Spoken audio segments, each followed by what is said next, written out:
Working on That to Rights was a bit like, a small kid being in a toy shop. That you have all those shiny things around you and you just want every single one of them. And we have to be very cautious about what we do and how we put into the game because there are thousands of cool ideas. The seamlessly integrated combat system is something that players has never seen before. Just to give you one very simple example, in a third-person shooter game, you would like to position the character at the side at bottom of the screen so you can see where you're aiming. In a third-person fighting game, you want to position your character in the middle of the screen so you can have a 3D space awareness. So we have both, therefore we have to find the camera setting where you can see the character, but at the same time you can still aim. That Retribution is using our internal engine, BlitzTech.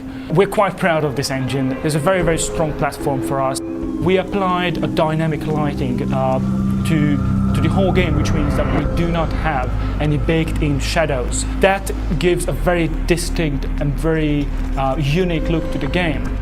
We decided to go this direction not only because it gives us a lot of toys to play around, because all the moving lights are just look funky, but also because the noir style requires a very strong contrast of light and shadow. We took a great deal of care when we created the concept art. A good pre-development, when you establish a very strong visual style, is absolutely essential for any title, but especially a game like That to Rights. So we were able to create those shots, vistas, descriptive concept art, which helped later on all of the 3D artists to create that actual immersive universe.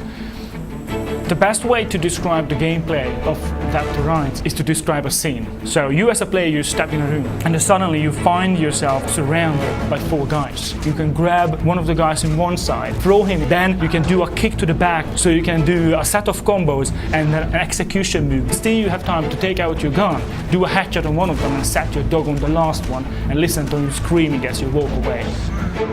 That was 4 guys, 3-4 seconds, and you're done. And I think that is That to Rights. That kind of, I am in control, I can take care of these big guys in a couple of seconds. Shadow is an extremely important part of the game. Shadow adapts his behavior based on the environment and based on how you play as Jack. If you're hiding behind somewhere and the enemy is not aware of you and you press up on an enemy, then Shadow is going to try to find a way to sneak to the enemy and execute them with a silent kill. If you're doing the same D-pad up in the middle of a firefight, then obviously he knows that there is no hiding, he's just going to sprint ahead and try to take out the enemy as fast as he can. The Shadow's trademark, the takedown of the enemy, the infamous testicle. The other part of the game where you take direct control.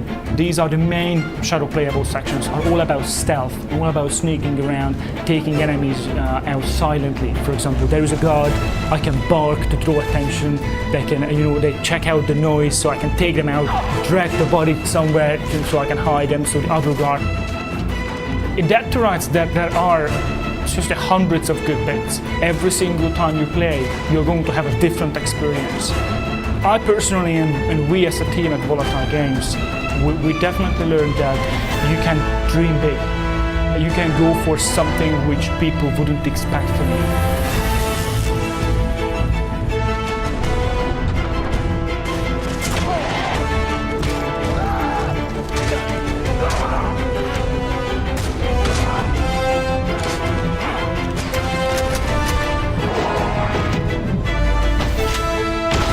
That to Rights Retribution is the dog's bollocks.